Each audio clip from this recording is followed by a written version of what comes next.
Ouais, c'est pas forcément inopérant parce que si vous avez l'obligation comme employeur dans un domaine où il y a vraiment du chômage dans votre secteur de publier l'annonce et d'entendre les personnes qui sont inscrites à l'ORP, parce que c'est pas seulement une obligation de publication mais une obligation d'audition, vous donnez une vraie chance aux Suisses et aux résidents suisses de se faire entendre par l'employeur.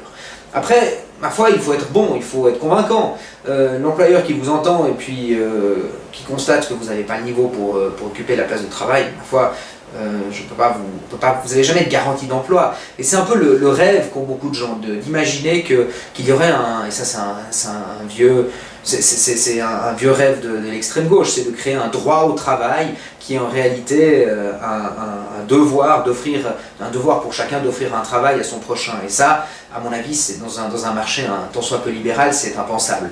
Par contre, on introduit le devoir d'écouter le chômeur, d'écouter le chercheur d'emploi avant d'embaucher quelqu'un qui ne serait pas dans les catégories qui sont ciblées et qui sont prioritaires à nos yeux. Et on donne là une vraie chance à ces personnes-là d'entrer sur le marché du travail plus facilement, parce que ce qui est le plus choquant, en fin de compte, c'est quand vous entendez qu'on embauche une personne étrangère.